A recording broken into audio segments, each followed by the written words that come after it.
kami kelas 9 dan salam sejahtera untuk kita semua. Jumpa lagi dengan Ibu di video pembelajaran yang kedua ini. Pada hari ini kita akan belajar materi yang kedua, yaitu tentang beragama sebagai tanggapan atas karya keselamatan Allah.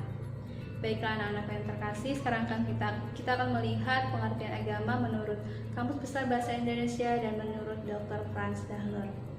Jadi anak-anak yang terkasih, kesadaran manusia akan karya Allah yang menyelamatkan telah mendorong manusia untuk menanggapi kasih Allah tersebut dengan cara memiliki agama. Nah, sekarang kita akan melihat pengertian agama menurut Kamus Besar Bahasa Indonesia. Agama diartikan sebagai ajaran atau sistem yang mengatur tata keimanan atau kepercayaan dan peribadatan kepada Tuhan Yang Maha Kuasa, serta tata kaidah yang berhubungan dengan pergaulan manusia dengan manusia, serta pergaulan manusia dengan lingkungannya. Nah, kemudian menurut Dr. Frans Dahler mengartikan agama itu sebagai sebuah hubungan manusia dengan sesuatu kekuasaan yang lebih tinggi daripada dia, dan dari mana dia merasa tergantung dan berusaha mendekatinya.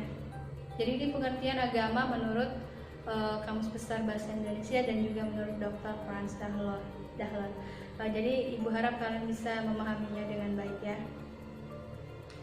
Nah, sekarang kita akan melihat unsur-unsur yang ada di dalam setiap agama. Yang pertama itu adalah jemaat atau umat beragama. Jemaat itu adalah umat beragama yang ada di dalam setiap agama. Biasanya umat beragama itu dipersatukan bukan hanya karena inisiatif atau karena dorongan atau upaya para anggota, melainkan Tuhan sendiri yang mempersatukan mereka. Kemudian unsur yang kedua itu adalah tradisi. Umumnya setiap agama itu mempunyai sejarah, khususnya sejarah awal dan tokoh-tokohnya. Banyak agama mengenal nabi atau rasul atau pendiri agama. Salah satu unsur tradisi yang sangat penting adalah ajaran yang diteruskan secara turun-temurun. Ajaran ini umumnya terdiri dari 3 bidang, yakni ajaran keselamatan, ajaran moral, dan ajaran tentang tata ibadat. Tradisi ini biasanya diteruskan secara lisan dan secara tulisan. Kemudian yang ketiga, unsur yang ada dalam setiap agama itu adalah ibadat. Ibadat itu adalah kegiatan manusia. Walaupun ibadat ada di dalam setiap agama, namun justru di dalam ibadatlah nampak perbedaan antar agama. Ada yang memandang ibadat sebagai pertemuan antara Allah dan manusia, ada juga yang membatasi ibadat pada ungkapan ketakwaan dan saling meneguhkan iman. Peraturan ibadat dan cara umat mengambil bagian dalam ibadat itu berbeda di dalam setiap agama. Kemudian unsur yang keempat adalah tempat ibadat. Tempat ibadat itu dipandang sebagai tempat yang dikhususkan bagi pertemuan dengan Tuhan. Jadi selain itu, tempat ibadat dipandang sebagai tempat yang suci. Setiap agama itu pasti memiliki tempat ibadat, sebutan dan ciri yang berbeda-beda. Itu bisa kalian lihat di gambar di bawahnya. Kemudian unsur yang kelima itu adalah petugas ibadat, petugas yang ada di dalam setiap agama. Jadi petugas ibadat itu adalah orang yang bertugas di dalam setiap ibadat yang dilaksanakan di setiap agama. Petugas ibadat itu adalah orang suci karena ibadat yang dilayani olehnya bersifat suci. Dalam hal ini ada perbedaan yang besar antara para petugas ibadat di setiap agama. Kemudian itulah kelima unsur yang ada di dalam setiap agama. Kemudian masih ada unsur-unsur yang lain, namun di video ini hanya 5 unsur yang bisa ibu jelaskan. Nah, sekarang kita akan melihat alasan manusia memeluk agama. Alasan yang pertama itu karena manusia ingin mencari perlindungan. Jadi dalam hidupnya manusia itu seringkali merasa tidak berdaya. Manusia itu seringkali menyadari adanya kekuatan yang lebih hebat dari dirinya. Perasaan tidak berdaya inilah yang mendorong manusia untuk mencari perlindungan terhadap kekuatan lain yang lebih hebat. Dengan berlindung kepada kekuatan itu, manusia juga merasa aman dan tentram. Maka dari itu, manusia memilih untuk memeluk sebuah agama. Kemudian yang kedua, alasannya adalah untuk menemukan jawaban. Jadi manusia itu kerap kali berhadapan dengan berbagai pertanyaan yang sulit dipecahkan oleh akal budinya. Sehingga karena begitu banyaknya pertanyaan yang berkaitan dengan hidup manusia itu sendiri, seperti dari mana manusia itu berasal, kemana lagi setelah manusia itu meninggal, dan sebagainya. Keberadaan agama itu dianggap dapat menyediakan jawaban atas berbagai pertanyaan yang tidak bisa dijawab oleh kemampuan akal budi manusia maupun oleh kemajuan ilmu pengetahuan. Walaupun di dalam agama itu sendiri kadang jawabannya tidak sesuai dengan apa yang menjadi harapan atau keinginan seseorang. Nah, kemudian yang ketiga, alasannya adalah untuk meneguhkan tata nilai. Jadi melalui agama, manusia itu bisa mengetahui mana yang baik dan mana yang tidak baik, mana yang benar dan mana yang tidak benar. Jadi nilai-nilai yang baik dan benar tersebut dihayati sebagai yang dikehendaki Allah. Sedangkan nilai-nilai yang jahat, yang salah itu dianggap berlawanan dengan kehendak Allah. Jadi melalui agama orang bisa membedakan mana yang baik dan mana yang jahat. Jadi anak-anakku yang terkasih, alasan yang keempat manusia memeluk agama itu adalah untuk memenuhi kerinduannya akan masa depan yang lebih baik. Jadi dalam hidupnya itu manusia seringkali menemukan adanya kekacauan atau penderitaan atau sakit, bencana dan sebagainya. Hal tersebut membuat manusia itu cemas dan kadang sampai frustasi. Jadi dalam pergumulan hidupnya manusia berpikir kalau Allah demikian mencintai manusia, pasti Allah menghendaki semua itu menjadi atau terjadi terus-menerus. Tentu ada situasi lain yang dijanjikan, yakni situasi di mana manusia itu bisa hidup dengan damai dan tentram. Jadi hasil permenungan dan dialog dengan Allah tersebut menghantarkan manusia pada pemahaman tentang surga dan neraka.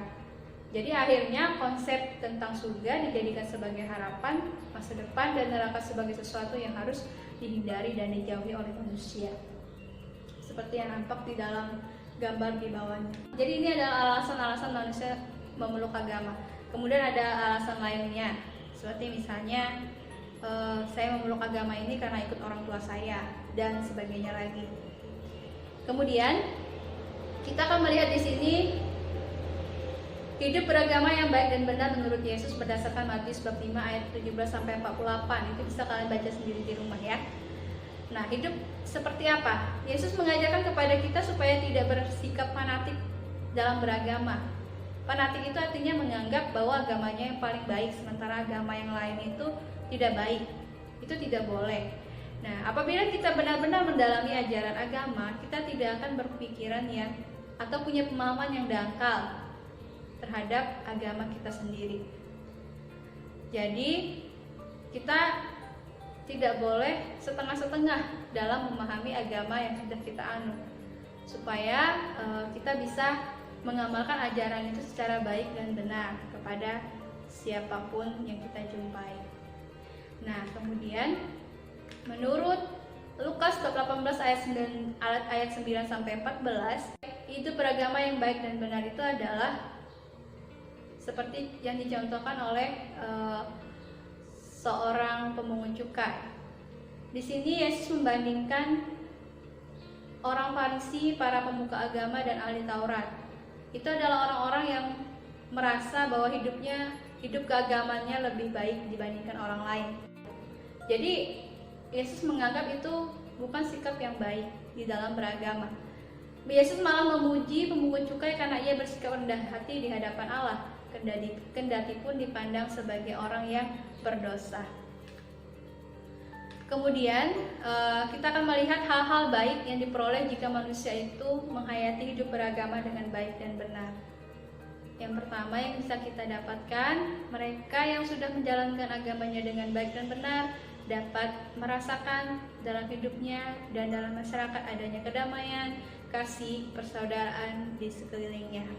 Jadi orang bisa hidup dengan damai dan tentram jika ia menjalankan hidup agamanya dengan baik dan benar. Nah, kemudian hidup orang yang menjalankan agamanya dengan baik dan benar itu sungguh tertata dengan baik. Relasi dengan sesama rukun, hati mereka tidak pernah tenang melihat penderitaan orang lain, kemudian mereka berani menanggung resiko dalam memperjuangkan kebenaran dan keadilan, bahkan rela berkorban sampai mati demi orang yang dikasihinya, seperti pengorbanan yang dilakukan oleh Yesus untuk menebus dosa manusia. Nah, sekarang kita akan melihat hal-hal negatif yang diperoleh jika manusia itu tidak menghayati hidup agamanya dengan baik dan benar. Apabila kita kurang menghayati hidup beragama dengan baik dan benar, kita akan cenderung bersikap munafik, kurang menghargai orang lain. Agama dijadikan topeng untuk menutupi kejahatan mereka.